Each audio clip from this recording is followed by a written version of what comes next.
Bismillahirrahmanirrahim. Assalamualaikum warahmatullahi wabarakatuh. Alhamdulillahi rabbil alamin. Wassalatu wassalamu ala asrafil anbiya'i wal mursalin wa ala alihi wa sahbihi ajmain, amma ba'du. Yang terhormat hadirin wal hadirat rahimakumullah. Yang pertama-tama dan yang paling utama, marilah kita panjatkan rasa puja dan puji syukur kita atas kehadirat Allah Subhanahu wa ta'ala, yang mana yang telah memberikan kita nikmat, beribu-ribu nikmat, bahkan sampai berjuta-juta nikmat. Di antaranya nikmat iman, nikmat Islam, dan nikmat sehat wal afiat, sehingga kita dapat berkumpul di tempat yang barokah ini. Amin amin Allahumma amin. Yang kedua kalinya, salawat berangkaikan salam tak lupa pula kita haturkan, kita curahkan kepada siapakah beliau? Beliau adalah Habibina wa syafi'ina wa zurriyatina wa maulana Muhammadin sallallahu alaihi wasallam. Yang ketiga kalinya, tak lupa pula saya berterima kasih kepada saudara moderator, dan tak lupa pula saya berterima kasih kepada Ibu Pimpinan Pondok Pesantren An-Najah Sengeti, yakni Umi Hajah Cakaria SAG, yang telah membimbing saya sehingga saya dapat bertausiah di depan hadirin wal hadirat rahimakumullah. Langsung saja ke tema pidato saya yang berjudul Salat Pilarnya Agama. Hadirin wal hadirat rahimakumullah. Salat adalah sarana untuk menenangkan jiwa dan menyucikan ruh. Begitu juga, salat adalah cara untuk berkomunikasi antara hamba dan Khaliknya yang hakiki, baik yang lemah maupun yang kuat, yang fakir maupun yang kaya, semuanya sama di hadapan Allah, kecuali ketakwaannya dengan menjalankan salat yang khusyuk. Seseorang akan menjadi baik perilakunya, waktu-waktunya akan menjadi bersih dari perbuatan-perbuatan dosa. Orang yang beriman akan mendapatkan kewajiban dari Allah Subhanahu wa ta'ala dari pagi sampai sore, dari sebelum terbitnya matahari hingga sesudah terbenamnya matahari. Hendaknya selalu ada di jalan Allah yang Maha Agung, yaitu dengan menjalankan salat, membaca kitab Allah ketika berdiri, membaca tasbih ketika ruku dan sujud, serta membaca salawat atas Nabi Muhammad SAW ketika duduk tasyahud. Sungguh, dalam Islam salat mempunyai tempat yang paling mewah dibandingkan ibadah yang lainnya. Tiada ibadah yang menandingi ibadah salat, karena salat termasuk pilarnya agama. Tanpa salat, Islam tidak akan tegak. Nabi SAW bersabda, Rasul amri al-islamu wa imadu salatu wa zarwatu sanamihi al-jihadu fi sabilillah, yang artinya pokok pimpinan segala perkara adalah Islam, dan pilar Islam adalah salat, sedangkan puncaknya adalah berjihad di jalan Allah. Hadirin wal hadirat rahimakumullah. Salat adalah yang pertama kali diwajibkan kepada Rasulullah SAW tanpa perantaran siapapun pada malam Isra. Pada mulanya 50 kali hingga dikurangi menjadi 5 kali.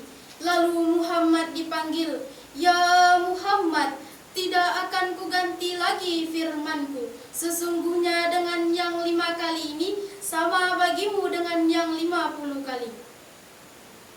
Amalan hamba Allah yang pertama kali hari kiamat adalah salat. Dari Abdullah ibnu Qurtin berkata bahwa Nabi Shallallahu Alaihi Wasallam bersabda, An Abdullah ibni Qurtin qala Rasulullah Shallallahu Alaihi Wasallam, awwal ma yuhasabu alaihi al-abdu yaumal qiyamati as-salat, wa in fasadat fasada sa'iru amali, wa in saluhat saluha sa'iru amali.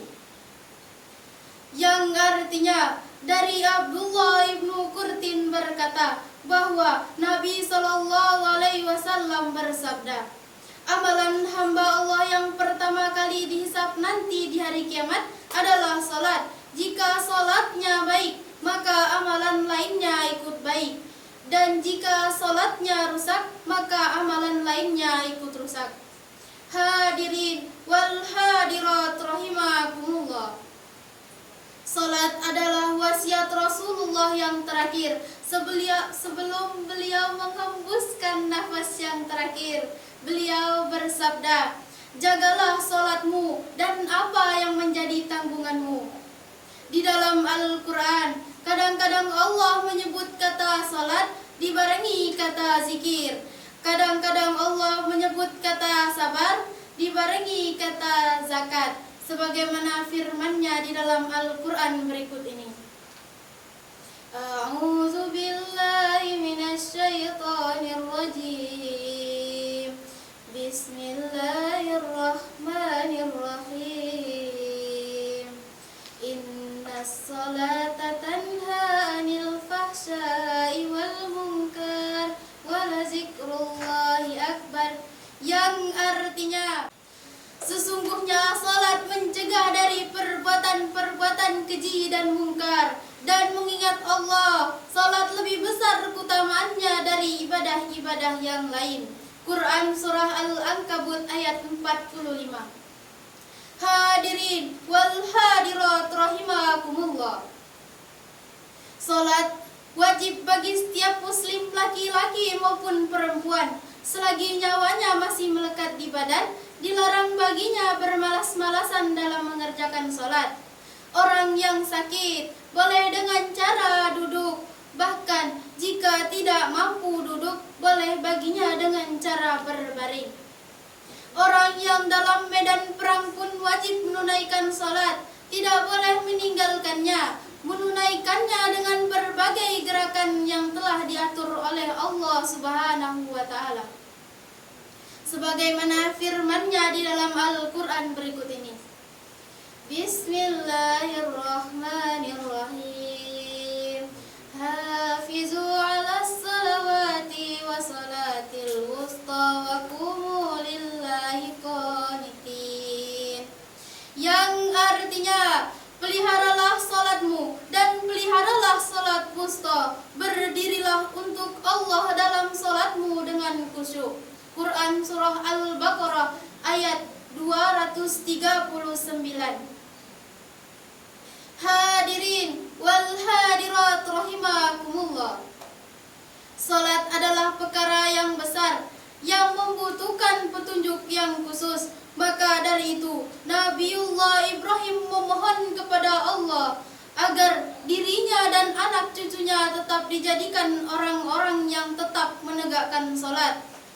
Maka dari itu, Nabiullah Ibrahim berdoa, Bismillahirrahmanirrahim. Rabbi ja'alni muqimas salati wa min zurriyati Rabbana wa taqabbal du'a. Sadaqallahul azim. Yang artinya, ya Tuhanku, jadikanlah aku dan anak cucuku orang-orang yang tetap menegakkan salat. Ya Tuhan kami, perkenankanlah doaku. Quran Surah Ibrahim ayat 40.